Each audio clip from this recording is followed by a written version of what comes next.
2025 में जी20 शिखर सम्मेलन की मेजबानी कौन सा देश कर रहा है? ए भारत, बी दक्षिण अफ्रीका, सी इटली, डी जापान।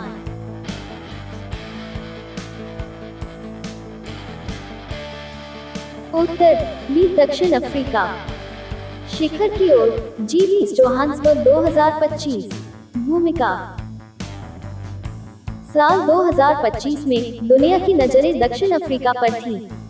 ये पहली बार था जब अफ्रीकी महाद्वीप पर जी20 शिखर सम्मेलन होने जा रहा था।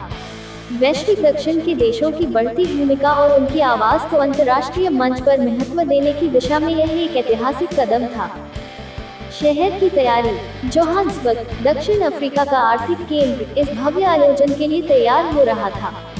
शहर की सड़कों को नया रूप दिया जा रहा था, सुरक्षा व्यवस्थाएं चाक चौबंद की जा रही थी और सम्मेलन केंद्र को आधुनिक तकनीक से सुसज्जित किया जा रहा था। ये सिर्फ एक सम्मेलन नहीं था, ये पूरे महाद्वीप के लिए गर्व और उम्मीद का प्रतीक था। अभियान और नेतृत्व।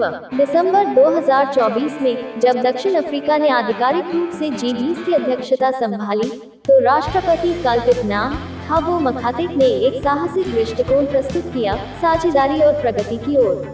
उनका लक्ष्य था कि जी20 केवल विकसित देशों का समूह न रहे, बल्कि विकासशील देशों की जरूरतों को भी समान रूप से संबोधित करे।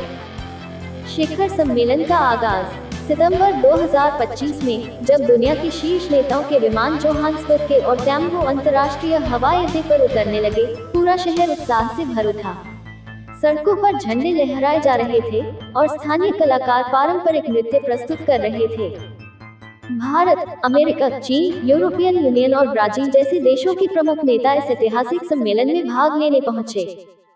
शिखर सम्मेलन में कई महत्वपूर्ण विषयों पर चर्चा हुई: जलवायु परिवर्तन, वैश्विक आर्थिक अस्थिरता, डिजिटल समावेशन और विकासशील देशों के ऋण संकट। दक्षिण अफ्रीका ने अफ्रीकी देशों के लिए एक विशेष इंफ्रास्ट्रक्चर एंड इन्वेस्टमेंट इनिशिएटिव की घोषणा की, जिससे पूरे महाद्वीप को लाभ हुआ।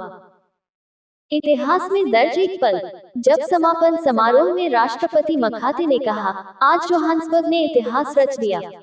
हमने ये साबित कर दिया कि अफ्रीका केवल भविष्य का महाद्वीप नहीं है, बल्कि यह वैश्विक नेतृत्व के केंद्र में है। तो पूरा सभागार तालियों की गूंज से भर गया। जी20 जोहान्सबर्ग 2025 ने ये संदेश दिया कि अब वैश्विक आर्थिक और राजनीतिक चर्चाओं में अफ्रीकी महाद्वीप केवल दर्शक नहीं रहेगा,